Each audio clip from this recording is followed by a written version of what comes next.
Welcome back to the UK. Welcome back. Sorry, I saw You're supposed to tell us when we're going live. I saw the timer coming, and I just thought it'd be a nice moment.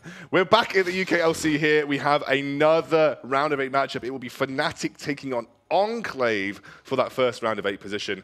And then Fnatic just came off a pretty tough loss against M&M.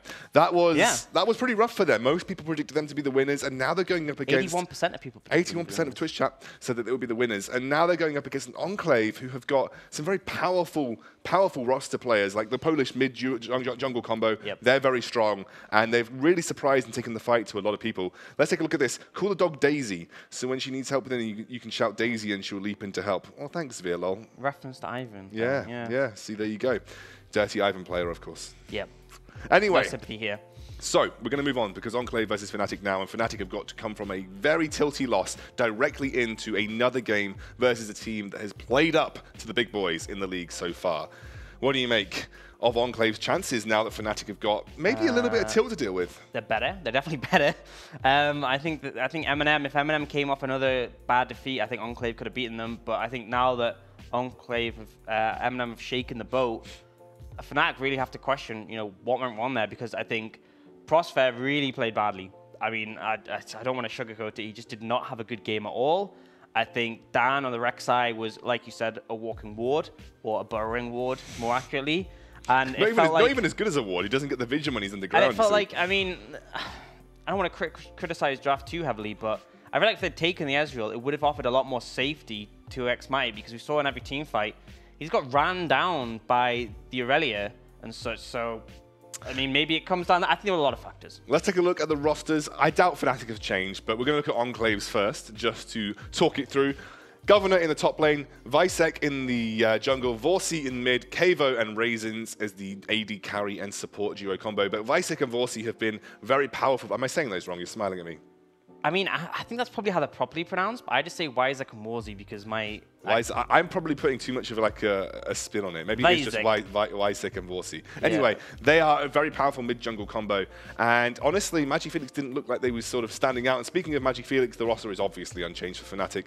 Going to stay as it is. Shikari, Dan, Magifelix, Xmatty, and Prosfair. But we do need to see a shift of playstyles, I think, if we want to see Fnatic come back into this game. They do need this win. They want to continue their dominance in the UKLC, and they need to get through to tomorrow by beating Enclave. What a fall from grace that'd be, to be the first team to defend on week 3, and then to fall to M&M on the rematch, and then to fall to Enclave in the first game of week 4. Well, I mean, I'm not calling it, but what I love about what we've seen so far is that it's not just XL and Fnatic that are crushing the league. There are teams that we have in the UKLC that can take on the LEC flexible rosters. It's a really, really good sign for UK players, and especially for a team like M&M. With players like Nolte. Nolte's like the nicest guy I've ever met in the world, and he had a great performance in the jungle there, and really stepped up, matched Dan, who's got so much experience, and I think as a team, M&M outplayed pretty much everybody in terms of their counterparts there. Yeah, absolutely. I'd say that's a fair assessment. I'm trying to think, and I don't think there's anyone really I can say they had a better game than their counterpart, and that's what really raises questions, because you can say if one person has a very bad game, you can say, right, that happens, but when everyone has a bad game, that's hard to shake off, and we're going to have to see if they shake things up in this draft phase, because clearly, I mean, I don't think the composition was the problem as such. I think it was just how they played it. I think that there was one team fight, the first Infernal Dragon, where Magifelix hadn't joined the fight. There was a late teleport from Shikari, and that gave the snowball to M&M, and that was where Fnatic could never really get back into it, because Fnatic are running a composition that you either relied on Shikari and Magifelix carrying the mid game, or you waited until Matty was late game, and the thing is they didn't, because they were scared to give away the second Infernal, and so they fought that as well. They lost that fight even worse, and then they gave over the Baron, and from that point it seemed like the game was out of their hands. Absolutely, but we're not in that game anymore. We are on to the next game here in the UKLC, and we're already into the draft phase. Take a look at the picks and bans so far. Enclave banning Yasuo and Silas. Not many surprises there. The Lucian ban comes out, followed by LeBlanc for Fnatic. I'm guessing that's targeted at Vorsi specifically. Yeah, I think. But yeah, I mean, I envision that we're going to see a Karthus ban unless it's going to get first picked by Enclave. It's not the sort of pick I'd imagine I'd want to see them first pick, but there you go. So yeah, I think the ban coming out would be the smart thing. Interestingly, I think that I don't think Kindred is actually that bad into Rek'Sai. I think because Rek'Sai is going to struggle to get on top of the Kindred. And then when you have the ult, it can essentially negate the Rek'Sai. And we've seen Isaac being the player to bring out the Kindred consistently, so... But do you think Dan's going to go back to the Rek'Sai? That's the question. Like, it really was not a comfortable performance for him. Will he have a choice? Because, I mean, we've seen consistently Fnatic have liked to flex their picks till later on. If they go to the second rotation, and what happened, I mean, we saw the Olaf and the Nocturne get banned out. I think if Fnatic want to get down on something else, they have to pick it early. It's going to be an early pickup of the Galio for Enclave. That takes it away from Fnatic. Fnatic also don't have the option to flex the Jarvan now because that was banned by themselves too. So that shakes up the draft just a little bit. And now Fnatic are going to have to start to respond with, you know, Prosfed now not being on a champion that he's played pretty consistently through most games. Not last game. Yes. I have to say it because we would have, up until that last game, I would have said, yeah, a real good comfort is like Galio, but really just looked shaky there. And they take the Braum. I think it's a lot easier to play because you're not relying on it for that engage. You know, the taunt isn't as crucial to land on people. With Braum, you just auto-attack and put your shield up. It's fairly simple. And then the Jace. Still flex, but the crucial thing is if they put more carry power into the hands of Shikari, because this guy has permanently been put on the duty of playing the... DP tanky type. Yeah, the Jarvan top. And if they have him on the Jace, he could have more carry potential. But unfortunately, he's playing into the Yorick.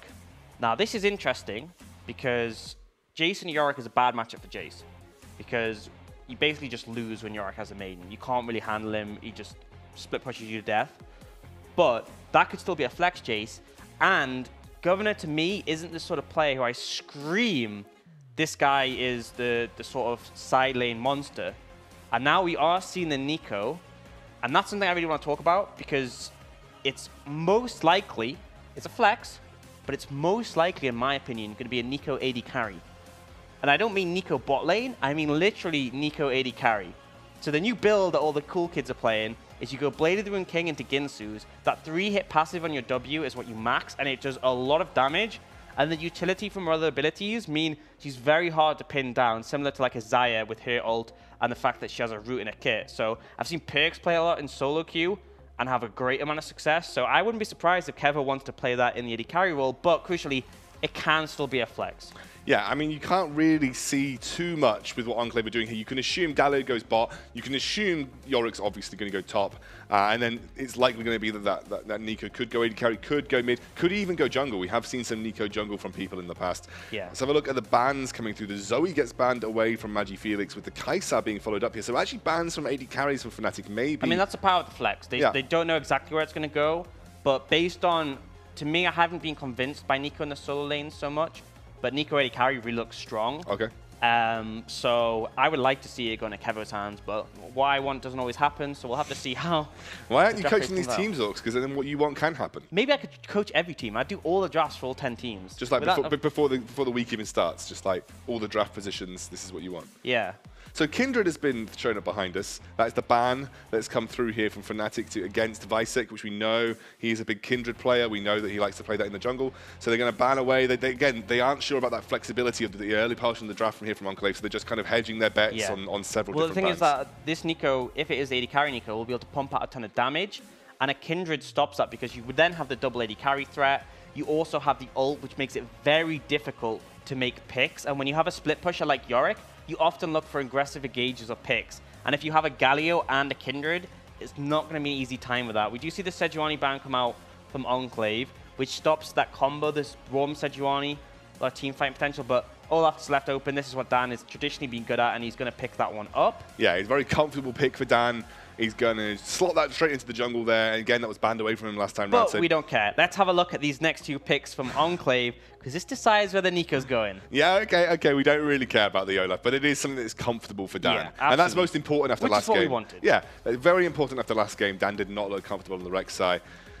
Waiting to see where Enclave decide to go. We don't want to make any too hasty because it's so difficult to predict, but that's the Nidalee coming out. That's the Nidalee, which I'm assuming is now going jungle. Yeah, so it's a decent match from Olaf, crucially because... he goes quite low in the jungle, yeah. And also the axe slows. I mean, slows aren't really a problem when you can just leap every 2 seconds. Sure. So it's a pretty good matchup for the Nidalee. And then this last pick is going to decide where that Neeko goes. I'm hoping to see AD carry Neeko. I really do. But the midi Neeko still has a lot of playmaking potential. It looks like that's going to be the case. It looks like it's AD carry Nico, and it's going to be Vorsi taking the Syndra in the mid. And Syndra is classically a pretty good blind pick into the mid lane. She doesn't have that many poor matchups, and so Syndra are going to be locked in for Enclave, which does mean we have got a wild, wild composition for Enclave. And Fnatic, now coming off a tilty loss, have got to look at this composition and say, okay, that's what we're dealing with. Yeah, and so looking at the Gnar, I think this would actually be a good pickup if they take it. So Gnar got some very slight buffs in this patch, a bit more armor and magic resist in his Mega Form, but the crucial thing is, Jace is a bad matchup into the Yorick. The Gnar can do way better. He can kill the ghouls at a range. He can jump out of the wall thingy. We'll call it the wall thingy. The thingy-majiggy that, you know the one I mean, the one where the wall comes up around them.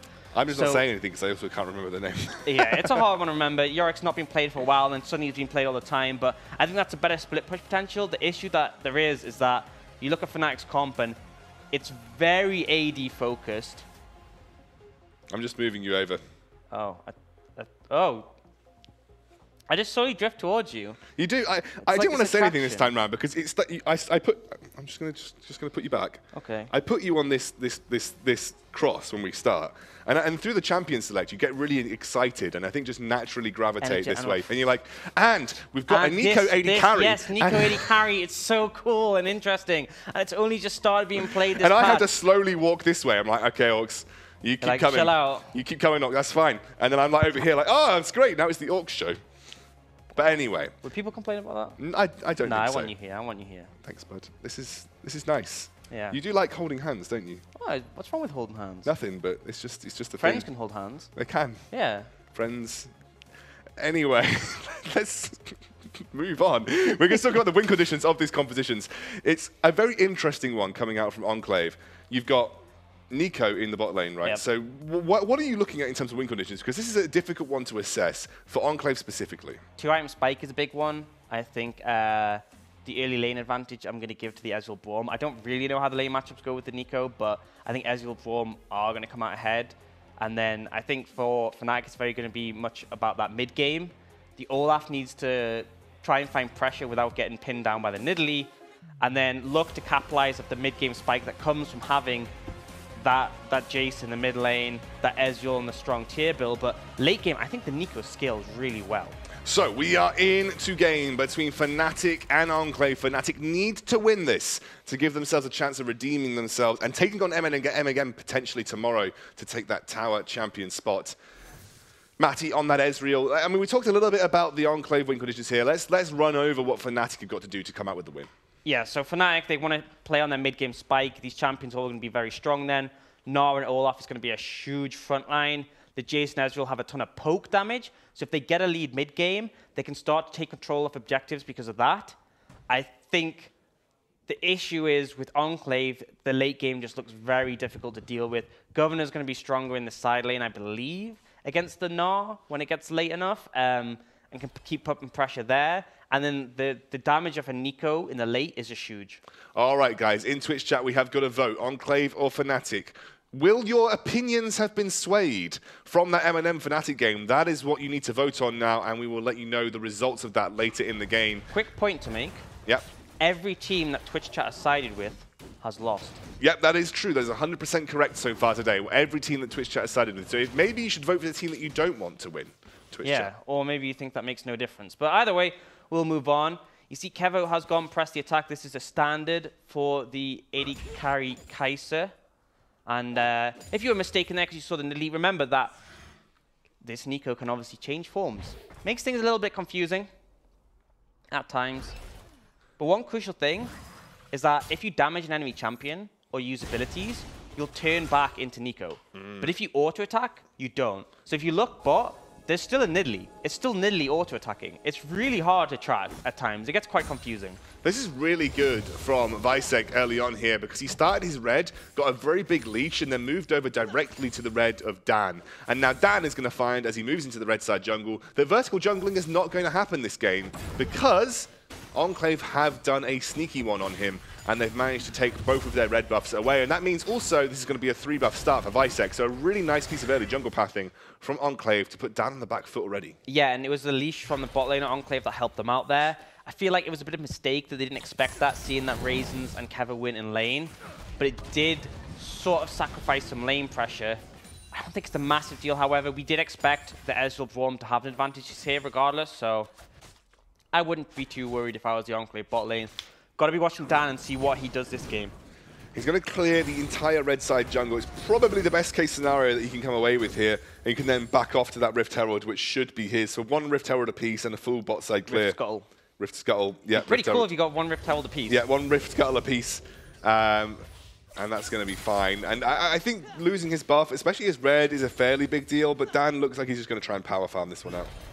Yeah, and why is it actually moving towards the top side? We'd see Governor sacrifice a lot of lane pressure early. He was 11 CS behind at one point, but he simply let the wave stack up and he managed to pick him up as a melee champion, which shows a lot of restraint. And this is one of my concerns, is for a long time, everyone saw Governor as he was a tank-only player. And him picking a Yorick shows a lot of confidence that he's willing to play these more bruiser champions, where it's more about how well you play the 1v1 rather than how useful you are in team fights. So I'm really interested to see how this one plays out, especially since Shikari has gone the Gnar, which does fare better than the Jace in the top lane. Yeah, it's pretty even across the board so far, despite some of that early pressure. Actually, Visek, I've got to praise him again, went into that red side jungle and did pick up the remainder of those camps on the top side of the map. So really has put a bit of early pressure onto that farming potential of Dan, and we know that Dan does love to farm. And now he's left with absolutely 0 camps. Nothing for him left to farm on his map whatsoever, so he's moving towards the bot lane. What's crazy is, oh, well, I'll leave that for now, because looking at this play bot lane, but Keva just sends a clone out and it completely dissuades the Olaf. And this is the strength of that Nico AD carry, is that she has so much utility. She has the root on a re, she can send a clone out and go briefly invisible on a W, and then her ultimate is huge for self-peel, and the base damage is solid as well. So it's very hard to gank this, or even get on top of this champion. But something to take notice of is that we talked about how MagiFelix, he's a superstar on solo queue.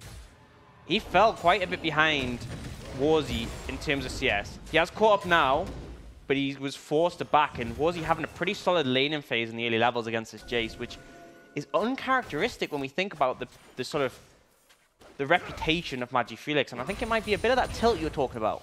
Yeah, he's also playing one of those champions that is very kind of, I wanted to say hit or miss, but I feel like that's playing into the meme too much.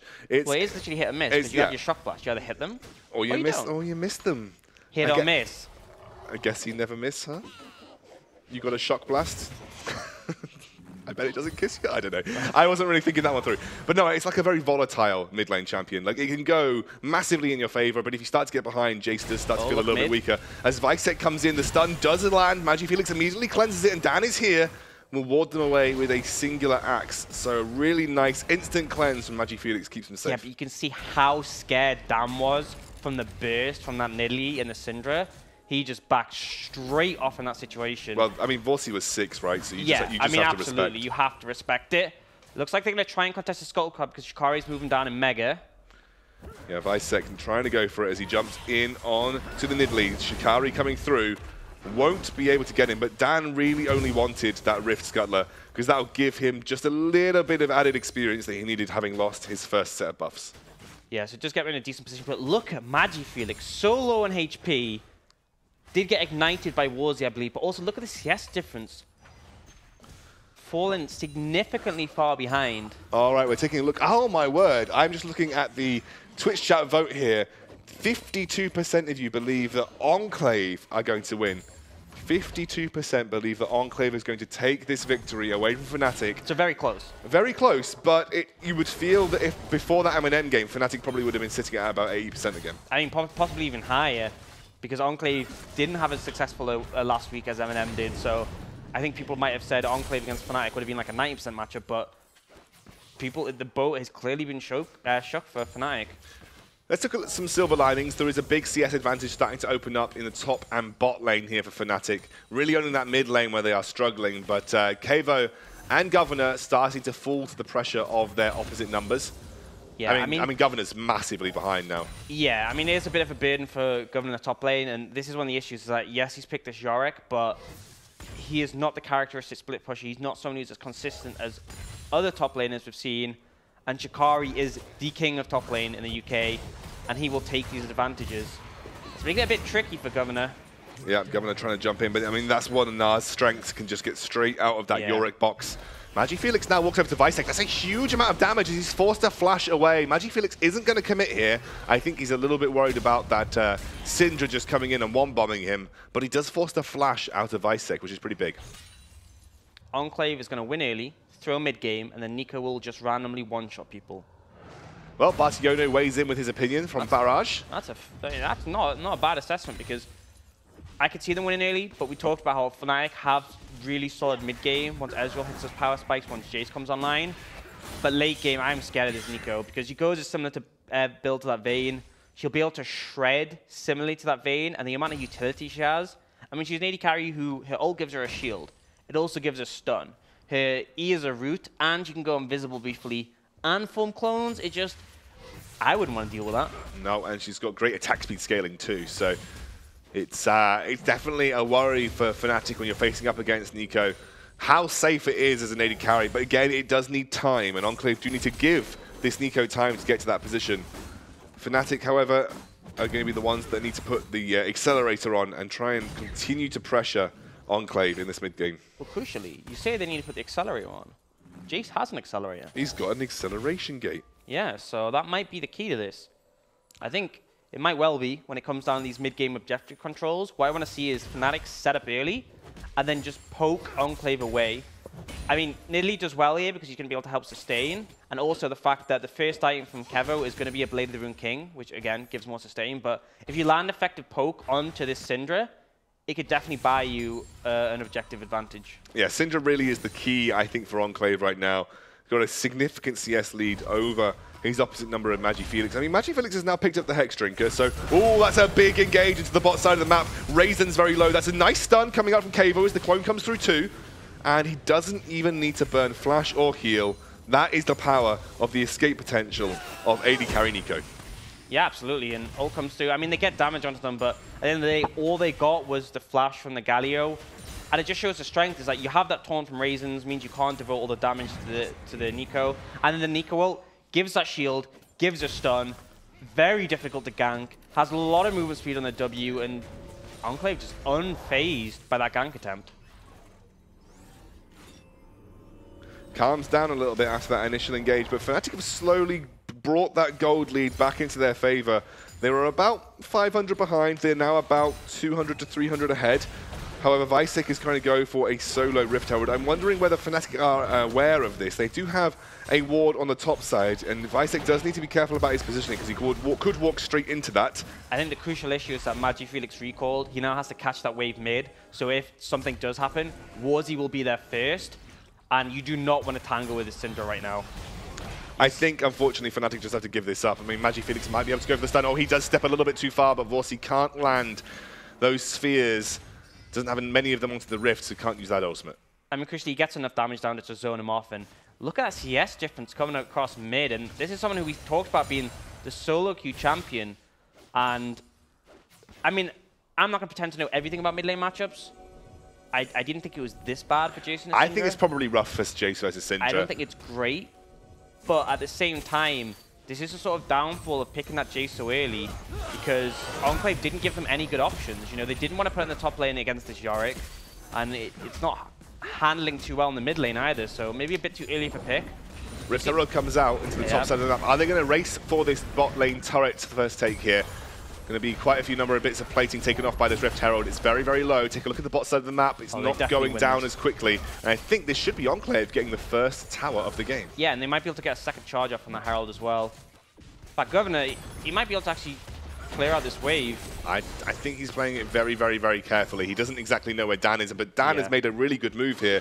He has gone straight for the Dragon, which is an Ocean Drake to begin with. Is that, I thought it was a Cloud. Yeah, it's a Cloud. Oh, it's a Cloud, sorry. It looked like it was an Ocean. Arguably less useful.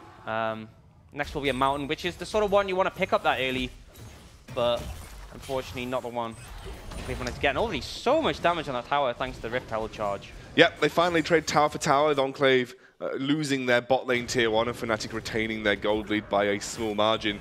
Dan now finds an opportunity to push into that bottom side jungle. Nidalee going to essentially mirror him in terms of vertical jungling. At 12 minutes into the game, we are still at that position. And things still feeling pretty even, despite it feels like Enclave making the proactive moves.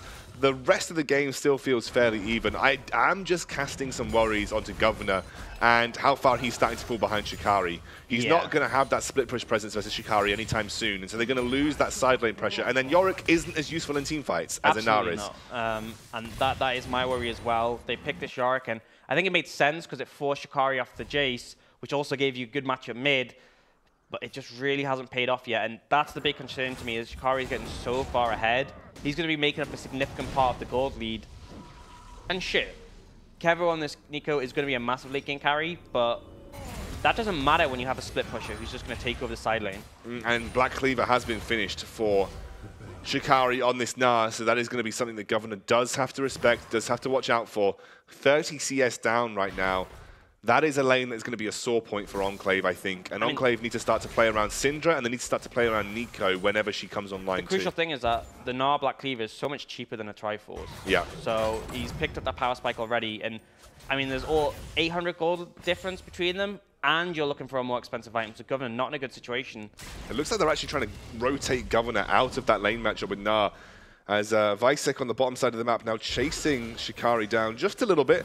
But it's just so much damage coming out from Shikari's boomerangs. It's a really difficult person to engage on right now for anybody from Enclave. Absolutely, it's hard to punish that Gnar, but they will apply the pressure by moving members down, try and get some damage onto this tower. Shikari has to be careful, but looks like MagiFelix is coming down, Crossfire as well, so we will have some backup. Still needs to cast our eyes over to Vorsi, who... I mean, MagiFelix has weathered the storm, but Vorsi is still almost 30 CS up at this point in time. They need to utilize this Syndra at some point. I think they're probably waiting for that first item spike, but this Syndra is big. This Syndra is dealing a lot of damage. She's ahead of her lane opposition. She's really strong in skirmishes and team fights. They need to find something to fight over. Yeah, and that's the thing, is that there aren't really any bad targets to ult on the side of Fnatic. Like, there's no Sejuanis or Scions or real super tanks. Like, the Gnar is going to be tanky, but as long as you're an ultimate Mega, you're pretty good. And the Olaf will go down surprisingly fast if you throw a Syndra. But looks like Enclave are making a play on this tower mid. They got to be careful, because it looks like Fnatic are trying to flank here. Fnatic trying to come in, Prosper moving, Dan finding an opportunity to get on to the Syndra, who is taken very low already, gets locked up by the stun, forced to flash away as the unstoppable comes through. Governor by himself, and first blood at 15 minutes into the game goes down to Fnatic. They're going to pick up another kill on the back of it, and that wasn't even a mid lane tower take either. It's a complete overstep by Enclave, overconfident there. The flank was coming in, they had wards, they should have seen it coming, but they didn't respect it, and they end up losing 2 members. Crucially, that Syndra, who had a bounty as well. Taunt comes in from Raisins. He's doing his best to try and defend this mid lane tier 1, but unfortunately there is nothing that Enclave can do. They didn't even get that final basic attack on that mid lane tower, which is going to prove maybe a little bit of an issue. If Fnatic commit resources to defending this, they might find it harder to take than you think. Yeah, I think Fnatic will back off low on HP, so they might just be able to pick this one up easily, but this is the time we start to talk about for Fnatic when they start to come online, getting towards that mid game point. It's not quite there yet. We're still waiting for that mirror mana to be stacked by XMI and that Triforce to be finished. But you see the Ghost Blade picked up by MagiFelix. They really are starting to get strong. And the thing is, this Syndra's great. She's fed, but she's short-ranged. And when you're dealing with Poke from the Ezreal and Jace, it's just not going to be a fun time. No, and you don't really have any massive front lines. I mean, one of the best ways to deal with Jace or Ezreal, especially when they go for more the armor penetration builds, or in just general rely on their Poke, is have a summon to soak it. They're just going to let the minions get that so no one gets the extra...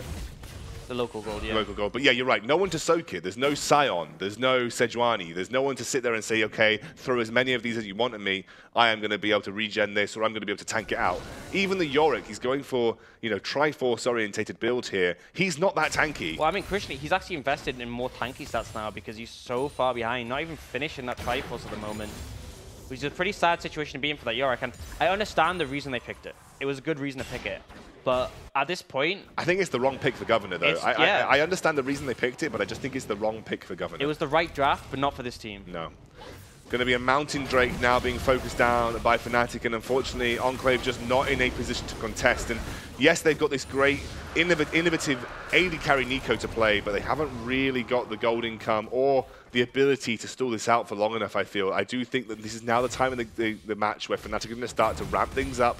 They're going to look to play around that first Baron, and they could look to turn the screw very easily. Absolutely, and Mai's going to be close to stacking that mirror mana. His Triforce is going to come in soon. That is when he really becomes the strongest champion in the game, and you're going to be very scared of him. Coupled with the amount of damage coming out from that Jace, picked up that Ghostblade and another Serrated Dirk. Things are starting to get scary for Enclave, and they really have to weather the storm to a point where the Nico can 1v9. But the thing is, I just feel like the front line isn't there to protect the Nico. You know, there's no one to soak damage so that she can just constantly DPS. And that is my slight concern, because I don't think Fnatic necessarily need to look for team fights. They're just going to look for poke. Yeah. I mean, they've got the ability to team fight now as well with Matty on that Triforce spike. I mean, there's Nico taking huge damage from MagiFelix, who had a very rough laning phase.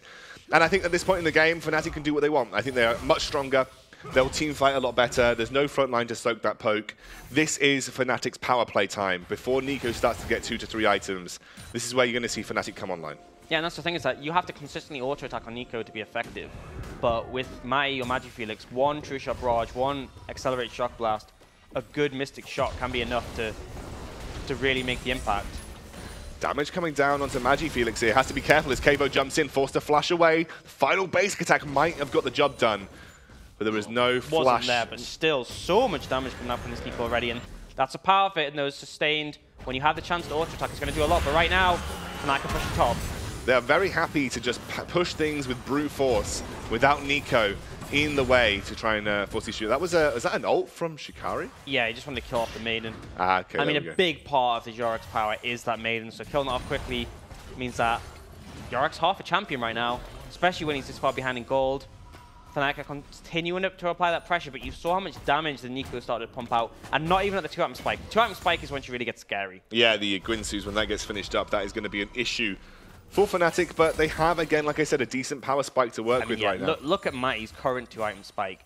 That is where you want to be. And he's got the Mercury treads coming out too. I actually just sold that and got another tier. Okay, that's understandable. The poke already coming out is quite big. I mean, the crucial thing is that Kevo has lifesteal, so it's not a massive issue. And they have the heal from the Nidalee too as well, so keeps himself back up and healthy. And that is something that Nidalee can offer in poke competitions. In fact, old Nidalee used to be a direct counter to poke competitions, as well as being an integral part of them herself, because her old heal did so much healing if you were stacking AP. Yeah.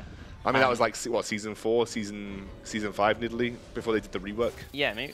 Was it maybe even earlier than that? Maybe Season 3, Season 4, I think, was the times. And we actually see the Iceborne Gauntlet come out from Isaac, so he's not going for the full AP build, knows that he might have to provide more front line, and this just means he's going to be a bit better at soaking Shock Blasts, but the AP from that heal is not going to be quite as significant. We are pushing down this mid lane right now.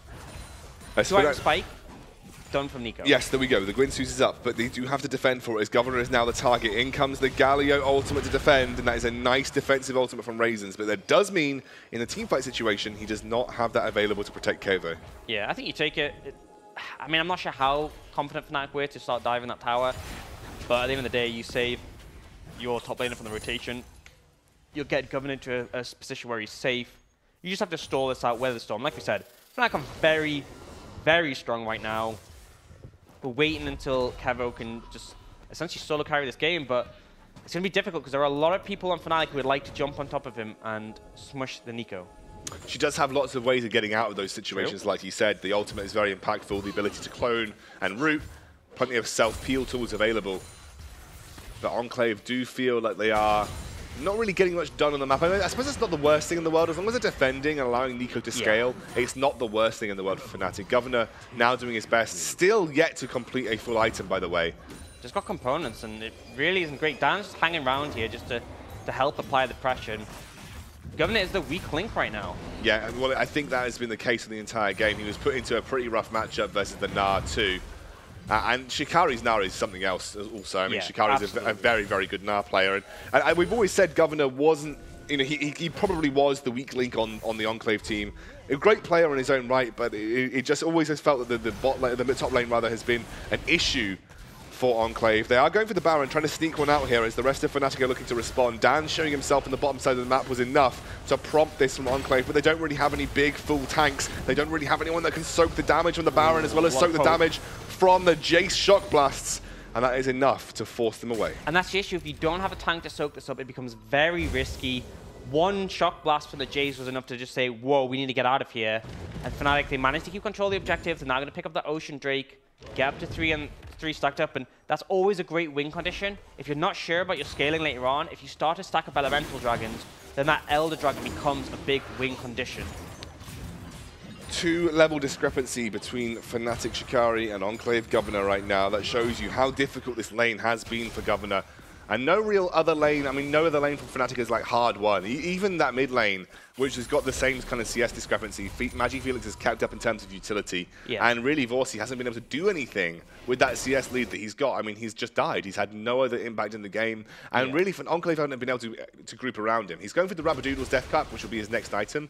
And once he gets that, he might have the burst damage necessary to burst someone from Fnatic out. But right now, it feels like they're playing the Kavo game. They're just like, we just need to wait for Kavo to get his next item. And 3-item spike is a solid position to be in. Personally, I wouldn't mind a Phantom Dancer because it means you're going to be able to survive that burst so much more. But Runans is very viable for any on-hit class. Also, I mean, Rapid Fire is an option, but I wouldn't really rate it. I think I'd probably lean towards a Phantom Dancer so you have some defensive, but I think Runans would make sense too. The thing to look at though is look at Shikari's items now, and then compare it to Governor's.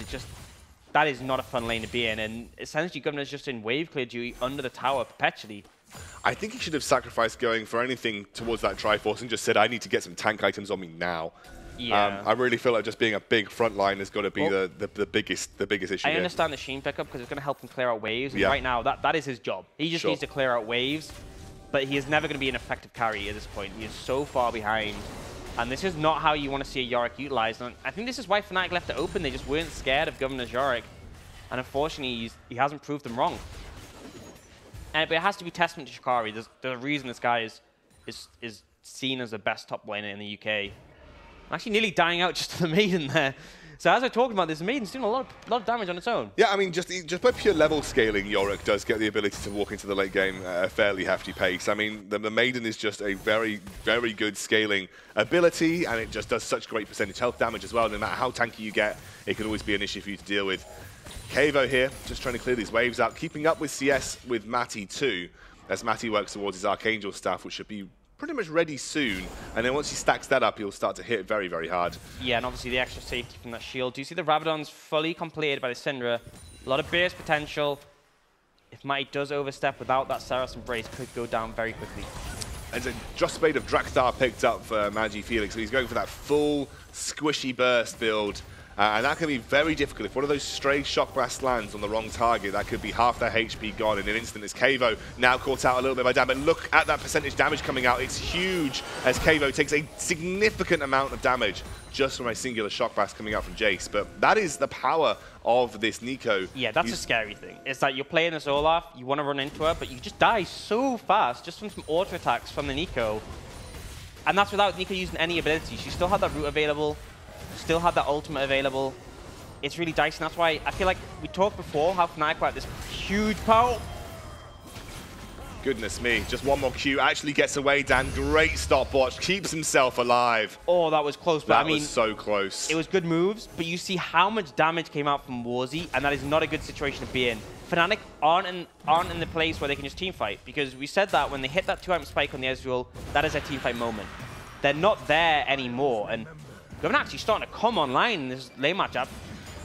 I mean, the Legend of the Maiden did so much damage again to Shikari. He has to respect that. And he's really built fully split push here with the Frozen Mallet as well. But he's really not getting much love against this stalwart defense coming out from Governor on this bottom side of the map. And finally, he completes that Triforce and can now work towards some more defensive options. Governor maybe weathering the storm a little bit here. Yeah, doing well. And the further it gets in the game, the less the goal discrepancy will be. I mean, the level disadvantage has now gone from 2 to 1. They're just sitting in the side lane collecting waves, so this is fine for Governor. And things are starting to look dicey for Fnatic because you said that mid-game spike is huge, and it was, but they didn't really do anything with it. And now we're at a point where the carries from Enclave are starting to really come online.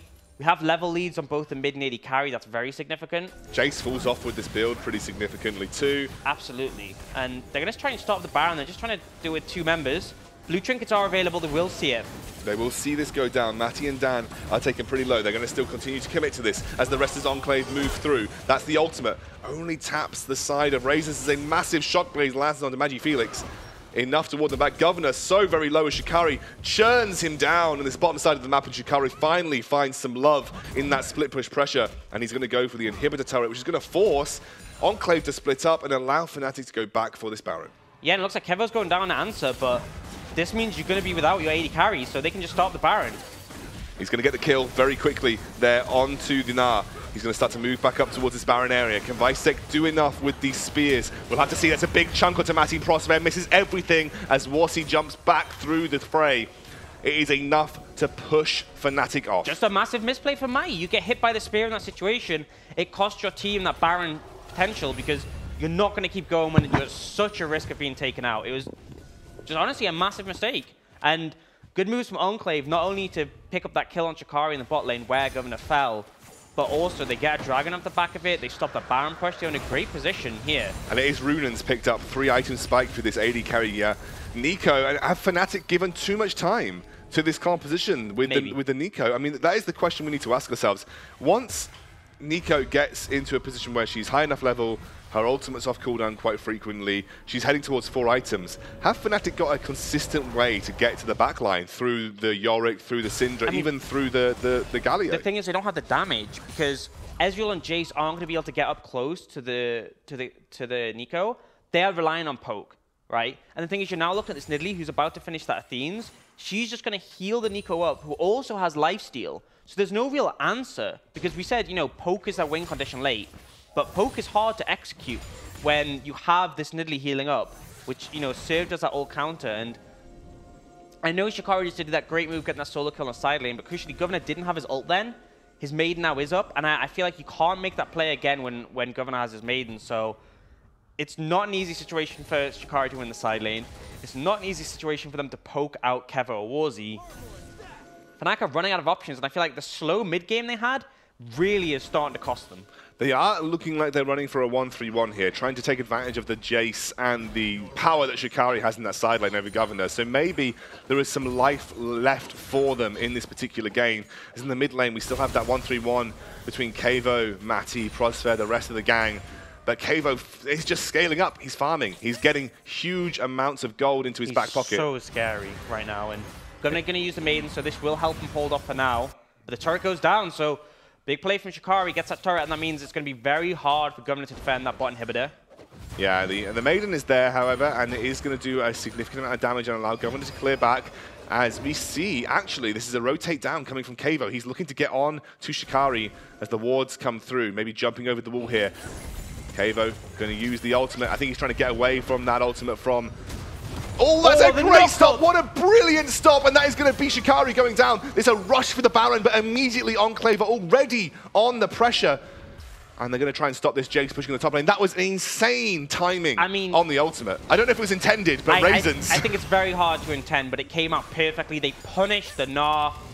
And Enclave are keeping this game going, and they're looking for the plays. The damage coming out from this Nico. Oh, that's a lot of damage coming out onto Olaf. He's forced to burn the ultimate. I don't think it's just Baron. He's got no ult. They have so much sustain now from this Nidalee, who's gone the sort of healing build. I think they're bringing the Yorick here. They're going to go for it. The Maiden's there as well.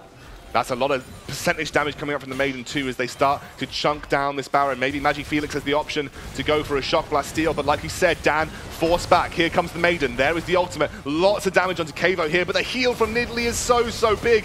This is going so low as another zoning taunt coming out from the Galio. Doesn't really get the work done, but it is going to be the Baron that has been secured by Enclave. Can Fnatic take things back, though, as another big engage comes out from Mati and from Magic Felix, but they go down. Here goes Nico. Slam, bam, thank you, ma'am. And that is everything wiped to the floor as Governor and Kevo get a huge turn for Enclave. Yeah, and Shikari's going to try and stop the wave to stop the end, but oh, that Magic Felix went for the miracle play, flashing over the wall, but you could not deal with this Nico at this point in the game. They waited too long, they missed their spikes, and now Enclave pick up the Baron, and they are storming down the base of Fnatic. The complacency of Fnatic in both of these games has potentially cost them another spot in the round for the semi-finals of the UKLC, and from being the Tower Champions, being knocked off by M&M, they are going to be put to the sword by this Enclave roster. I don't know if they can finish. They're going to back out. They're going to play this safe. They still have the Baron for so long. There's no reason to overextend. You've now eliminated the threat that Fnatic had. That split push, Governance just equalized in terms of levels, which is huge for a Yorick. And also the Baron is going to mean that push is just no longer going to be as effective. And look at the item off that Nico. Look, it's just been picked up, Excargo. Infinity Edge completed and for Nico. Crucially, look what the mid and AD carrier picked up. Stopwatches, but they know this last fight, this last push will be the last one of the game. I do really feel that we have pushed past the barriers of it being a viable mid-game win condition for Fnatic now. We are well into late-game Nico territory, and the damage that Kavo is putting out on this pick is just absolutely insane. Crucially, the power of this Nidalee pick, because it's great into the Olaf, but not also that, the healing it provides is just negated the poke. Ardent Sensor instantly picked up for the Nidalee. This is going to make Kavo one insane pick. He's got plenty of lifesteal. He's going to have great heals coming from Nidalee, but those heals are going to also increase his damage output. The crucial thing is that there's lifesteal from Kavo, and he has a red buff that'll heal him up. But the one pick that I'm worried about would be the Syndra, but the Nidalee just completely negates that. You see Warzy's on low HP, Nidalee's going to come over. Not anymore. Yeah. Not anymore. So, and that's the issue. They use the True Shot Barrage to get that poke. I really find it difficult to see what Fnatic are going to do. I have no ear anymore. Don't be in a viewing party with Enclave, UKLC. Yeah, well, I can imagine they would be pretty hyped in this situation. This is an insane set of events for Enclave as they look to take down Fnatic. They are so close to doing so. They don't even have that much of a gold lead. We are looking at a 1,000 gold lead between these two teams right now, and Enclave are on the cusp of taking them down. Let's not count Fnatic out, though. Look at the build that Xmati's gone. He's gone for the Hextech Gunblade. He's really going all in for the big hitting poke damage from his Mystic shots. They crucially need to find a pick onto the right target. I think with Nico, yeah, really. Yeah, has no summoners, and yes, she has a stopwatch, but if you mistime it, you will go down. And also a big ultimate from Shikari. We really haven't seen a full-fledged team fight coming out from Fnatic right now. As Enclave, they are pushing in. There is a Q that lands onto Kavo, but he is going to get healed up by the Nidalee, put himself back towards that full HP, and they pick up yet another turret off this Baron power play. Looking good for Enclave, but again, it is still so close. We've hyped on Enclave, but it really have to give credit to Fnatic for keeping things close throughout the entire game. But at this point, it feels like they're just buying time, but for what? They are falling behind in terms of scaling, and you can see Kevo so confident to walk up without any sums, but that ult. Ooh, that is damage. Has to be very careful as the True Shot Barrage. This is a fight. That isolates Warzy. Warzy is by himself, actually forced to use his ultimate onto Olaf, who managed to get away. Flash over the wall. There's the Galio ultimate. Completely isolates Kevo. I'm not sure that was the play, my dude, as Kevo now also taken so low. The stopwatch is going to be his doom, and the shutdown goes to Xmati. However, they do get the inhibitor, but I just don't think that was the play with the Galio ultimate. They focus too hard on saving Warzy, and they end up losing Kevo, who is the one to protect. And remember, stopwatch from both the mid lane and AD carry down. You got that big shutdown gold, and you got Syndra's flash. So we're talking about Fnatic still in this. They absolutely are. They found a window to stay in this game, and I think Enclave just over-pushed there and overestimated their power. Matty has gone for a needlessly large rod. He is going for a Rabadon, so he wants that poke. He's going for the poke and the Mystic Shot, and he wants the big True Shot barrages as well. He knows that if he can find the right slots for these abilities, if he can line them up onto the right target, they could instantly bomb Kevo out of a fight. You saw the start of that fight. He poked Kevo down. WQ half HP. WQ. Yeah. And the thing is, Kevo's gone for this build where he does a ton of damage, but his lifesteal is limited to Blade of the Rune King. If that Infinity Edge had been a Bloodthirster, it might have been a different story, because he would just be able to heal up so quickly. But I think he sees the situation with the Nidalee as, I don't need that much sustain, I'm fine here. Well, maybe that BF sword will go to a Bloodthirster as a final item, that's the question here. Yeah, absolutely. It won't be an Essence Reaver, because they've changed the build path. That could have been available last time, but I think getting something defensive would be good. GA is another option. GA is another option, also very good. But we'll have to see. Right now, he is still pumping out a ton of damage. That doesn't matter when you get caught between 5 members of Fnatic with no ult. So, we have really hyped up the way that Enclave have played right now, but again, I do want to stress, we are in a situation where Fnatic are still within grasp of victory. They really aren't out of the game. We may have made it sound like they're out of the game, but they really are not, especially with the damage that Xmati can put out as as the fact that we've got a very high split push Shikari with the Blade of the Rune King coming through. The scaling is on the side of Enclave. If a team fight plays out very standard, as in you just hit the front line, I think that Enclave come out ahead. But if they find the access on the right targets like they did last game, Fnatic can still win this. And they're a team who've shown us they play at a very high level. But Prosper's just getting caught out here. That is so much damage coming out from Kavo. That's an immediate defensive ultimate from Prosper as well as the redemption. It's going to force Enclave to back off. Raisins forced the stopwatch, and now this might be the fight opening up. He bounces away as Governor moves back into this fight, and this is so tense. Shikari still split pushing on the bottom side of the map as Governor has made his way up towards this Baron. Is this the right play, though? This is the question. Enclave have to try and defend this Baron, but they also have to defend their bot lane inhibitor. I think they just give the inhibitor at this point. I think you defend the Nexus towers. It's not that big of an issue. I think, however, they're going to send Kevo back. They're going to try and pick Shikari here, so he should expect this and he should back off. Right now, Fnatic going to push down the mid and try and get control of the Baron area. So they push the mid lane, they have the minions push into that tower, and then they can rotate towards the Baron area, and they should try and just control the vision. Yeah, this is very tense right now. You really feel that Enclave had a massive grasp, but Fnatic have clawed back. The absolute determination not to do an XL and go out in the first round of the UKLC. They want to get revenge on M&M, and they are clawing onto that with everything that they've got. It's all up to that Shikari split push balanced with the Fnatic team fight versus that 4 in the mid as Vorsey takes a lot of damage from that true shot barrage. And a lot from that accelerated shock blast as well. Vorsey just zoned out there. Now the pings are coming onto the Baron. They're going to move over, but the vision was not cleared. Enclave are going to be very aware of this. They are indeed, but it is going to start to go down very quickly as Fnatic are pushing onto it. The teleport comes through from Shikari. Has Governor got the teleport himself? Where can Governor even teleport to? I think he's actually stopped the teleport coming out from Shikari. Raisins takes a lot of damage here. What is Enclave going to do? Are you going to commit or are you not? Make your decision up.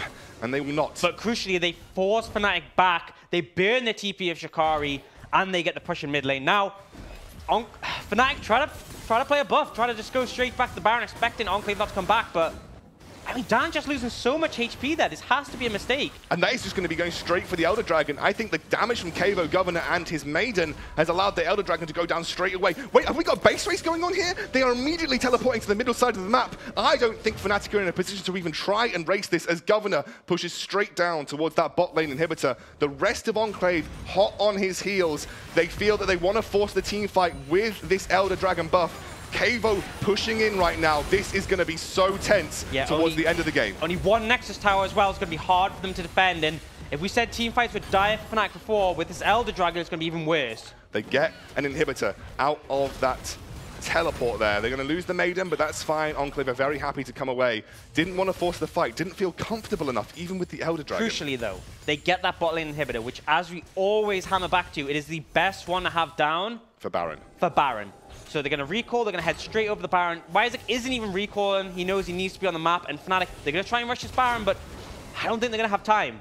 They are going to walk over a lot of wards here as the scanning comes through. It's a lot of committing to this Baron coming out from Fnatic. I don't even know. Very fast. He's going down super fast. I don't even know if Enclave are going to get here in time. In comes Raisins, but it is going to be the Baron Nashor going down very quickly. Kavo, oh, he committed so hard. He flashes out to the side. No one is on him. He's going to get sustaining up. He's got that GA going. Kavo is absolutely monstrous, as is Warzy. That is a huge amount of damage coming out from Enclave, and they're going to take the 2-for-1 situation. What can they do with it, though? That is the best situation for Fnatic that I can imagine. Yes, it looks dire. Yes, they lose a team fight, but they kill one member. It's now 4 against 3, and they got the Baron. The Elder Dragon still has some time left. They have this last crucial defense. If they make this, they have a chance to get back in this game. They still have the Elder Dragon to contest with.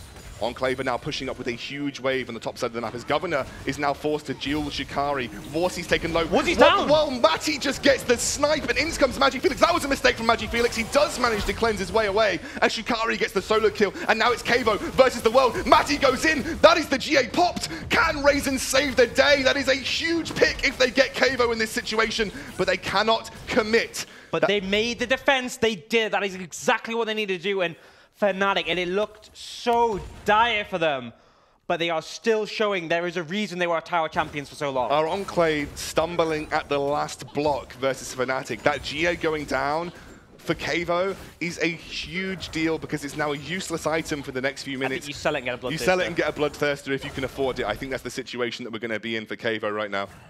Has walked out, so presumably he didn't have enough or didn't want to.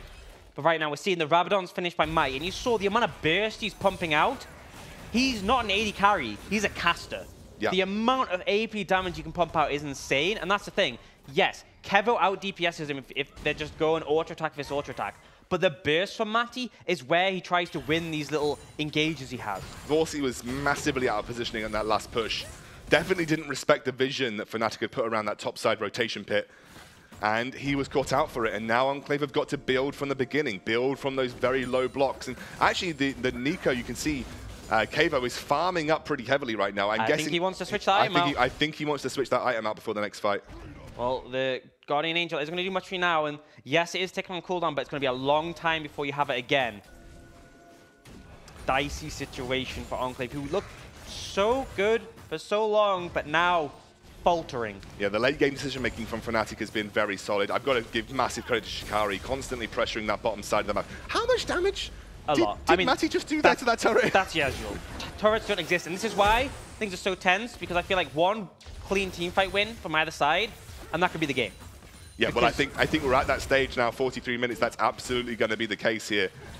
As Fnatic just don't overcommit as much as they might want to. They don't want to push any further than they have to. Just utilize that range of the Mystic Shot, utilize that range of the Shock Blast. I mean, the key thing is, if they keep applying this pressure with the Baron, they will have complete control when the Elder Dragon spawns. Kavo takes a shot of that Shock Blast and is taken down to about 4/5 HP. Can get healed up by the Nidalee, which he does, straight back to max. That's a nice stun onto Xmati, but they can't commit, and this is very relentless from Fnatic. They utilize their true poke potential of just shoving under turret with no real way for Enclave to respond. Yeah, I mean, they get a bit of damage in the tower, but this isn't really where the advantage comes from. They are just ensuring that Enclave can't push outside their base, so they should be able to get the next dragon. But actually, they're going pretty aggressive here. This might be the team fight. That is a massive engage from Razors, but no one to finish up. Governor goes in. They're pushing in very, very heavily. Great redemption. Buys a bit of time for Fnatic. But this is a run down for Enclave. They're going straight in. The shutdown onto Xmati. Can Enclave do anything about this as Shikari is going for the inhibitor? I don't think he can end the game. What are Enclave going to do? Are they going to push? They're looking for the push.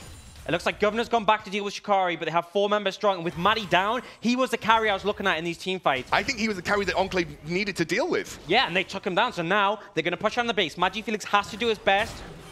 Shikari is recalled. It looks like Dan is looking in for a flank. He wants to clear out the minion wave. He has to smite. If he smites that cannon, that might make a huge difference here. They're pushing really hard right now, our Enclave, onto the Fnatic base. Kavo is such high HP. Prosver gets taken super, super low as Kavo's pushing onto that turret. Shikari now on the front line, forced to back away with the ultimate coming out from Syndra, and this is so tense. Governor is walking up to the base. They still have 15 seconds until Matty is up. Can Enclave do it? Can Enclave end? Governor is going to tank up. Fnatic have to commit.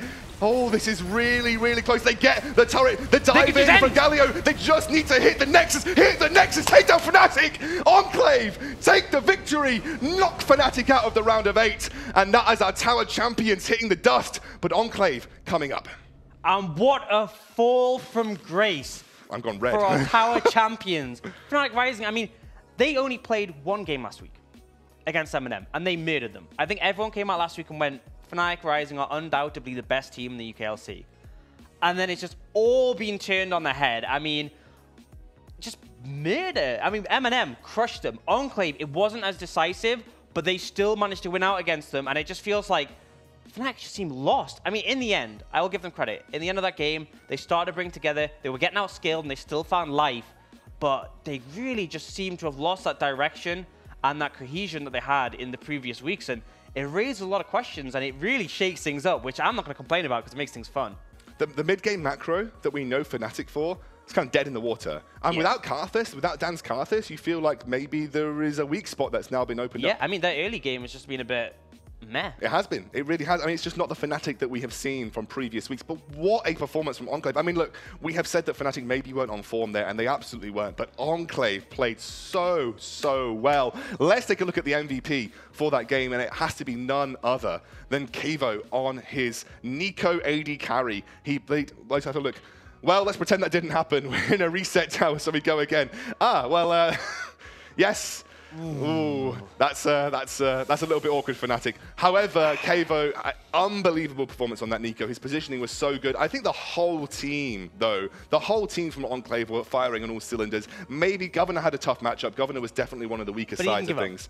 He He didn't give up. No, he didn't give. That's what I love about Governor. Actually, we talked a little bit of smack about him saying maybe the weak link of Enclave. But what Governor doesn't do, he doesn't go into his lane. He doesn't feed when he's losing. He doesn't tilt. He doesn't tilt. Governor is like untiltable. He's like the strongest mental that we have in terms of some of the UK the players that we've got. And I give massive credit to him. He sat there under his tier 2 in the bot lane versus a Shikari that was massively ahead and was like, clear waves, we can make this Even through. when he dies, he's like, whatever, guys. I'm going to keep doing my thing. I'm going to go back. I'm going to defend. And that's a big thing to talk about is, yes, Kevo was the MVP, and he was a big carry, but everyone did their job. We had great laning coming out from Warzy against Magi Felix. We had Raisins really solid on that Galio, which, I mean, I got to say, was a big change. That flash engage at the end there may have won them the game. It was a big change from the sort of uncertainty we saw from Prospera in the game before.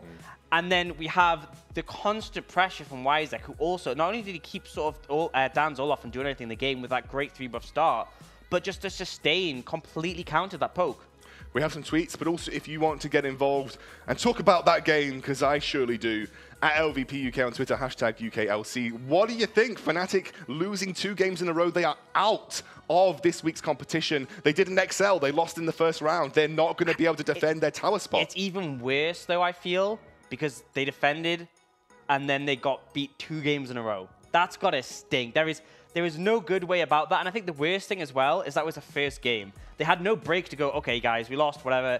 Let's take some time, let's breathe. They went straight into it and they went straight off a cliff. Yeah, absolutely. Well, we need some time to breathe. You need some time to breathe. Oh, wait a second before I think we've seen this tweet a few times, but let's pretend that didn't happen. We're in Reset Tower, Fnatic Rising, here we go again. I think there's a reply that we're going to look at, as long as you didn't pretend this happens too. Yeah, that's fair. Very, very well done from M&M, and well done for Fnatic as well, putting a brave face on things. But we are going to go to a very, very short break just to catch our breaths between these games. When we come back, we have our next round of 8. Don't go anywhere. If it's anything to go by this game, we have got plenty of action on the way.